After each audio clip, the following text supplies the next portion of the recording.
Sunshine has been a dominant player in the weather across Newfoundland and Labrador today, except for coastal Labrador and eastern areas of Newfoundland. That is changing quickly as I record this.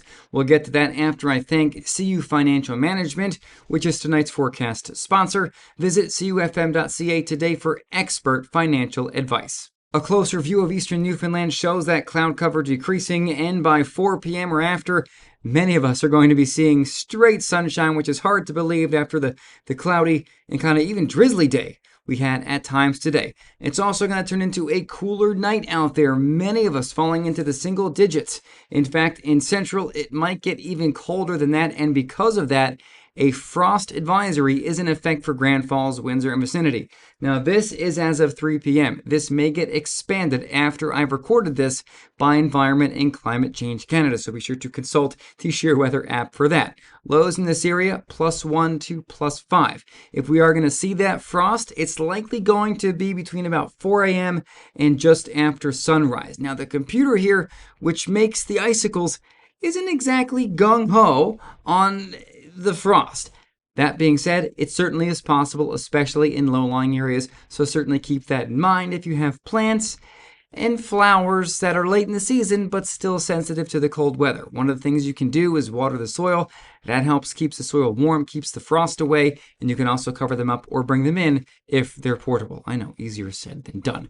Into Labrador, temperatures tonight between 4 and 10 degrees warmest on the coast. We look at the day for tomorrow, another brilliantly sunny day across most of Newfoundland and Labrador. We're looking at temperatures into the upper teens and the lower 20s. A closer look on the island will show temperatures in central, low 20s, Gander, Grand Falls, Windsor, Lumsden close to 20, 18 degrees for the high in Bonavista Vista tomorrow. Grand Bank, Harbour Breton, Burgeo, Port aux Basques, Stephenville, Wreckhouse, Codroy.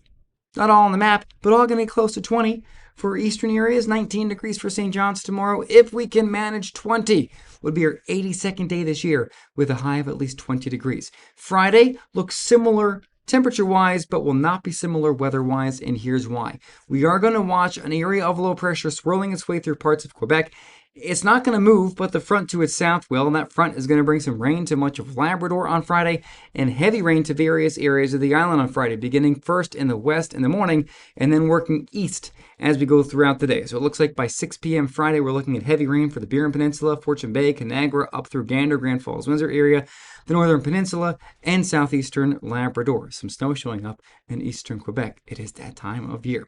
Now, the heavy rain works across the Avalon. Looks like Friday evening, Friday night, winding down Saturday morning, although a few showers may linger into Saturday, but after that, we should see a decent weekend that does shape up. Now, what this doesn't show you is the wind. It's going to be windy with this as well. I expect some wreckhouse wind warnings for Friday.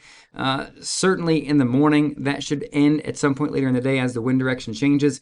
But notice the wind speeds. These are the sustained speeds.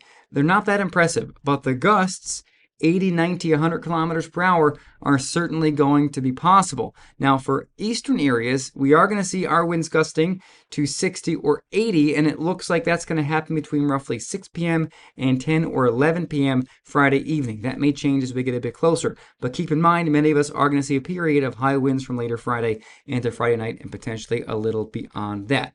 Beyond that, the weather looks pretty quiet once we get into Saturday, minus a little bit of wind. Sunday, a little bit cooler for eastern areas. Monday, Tuesday, Wednesday, looking a little more fall-like, but still pretty comfortable. Into Labrador, we're going to be seeing temperatures dipping significantly by Friday as that cold front begins to work its way through. And temperature Saturday, 9 degrees, 12 on Sunday. May even see some flurries. Looks like Friday night into Saturday for parts of Lab West. I know I didn't show all the 7 days today. If you want to see yours, be sure to get the Sheer Weather app. Or if you don't have that, you can go to the website and you can find it right there by clicking on today's forecast. And then you see the forecast drop down right there on your screen. Now, speaking of wind, hurricanes produce a lot of it, and we have Hurricane Gabriel down to a Category 2 today. Winds sustain 175, gusting to 215, cruising east now, 40 kilometers per hour, and that storm is going to continue on a very odd trajectory, almost directly across the Atlantic, working its way towards Spain and Portugal, and even like Gibraltar. It looks like as we move toward the weekend and next week, looks like it arrived in the southern part of Portugal and Spain over the weekend, and then works its way into the western side of the Mediterranean Sea by early Monday. So something to kind of keep an eye on. Something else to keep an eye on is this. We've got two areas of concern in the tropics. One, right over Puerto Rico today, that has a 30% chance of becoming a tropical cyclone in the next 2 days, 80% next 7 days. The other one, this is the one, and I'm going to highlight it for you here. This is the one I'm actually a bit concerned about right here. This system, computer guidance is suggesting, is going to become a hurricane and will likely move in this general direction towards Bermuda, and then will make a turn to the north. The question is, where does it go when it makes that turn, and how does it start to interact with weather features moving over the North American continent?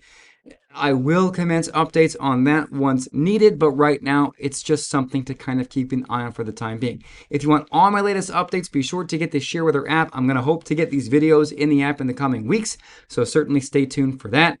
Otherwise, have a great Wednesday night. My next update will be tomorrow morning before 6 a.m. Have a very good Wednesday. See you soon.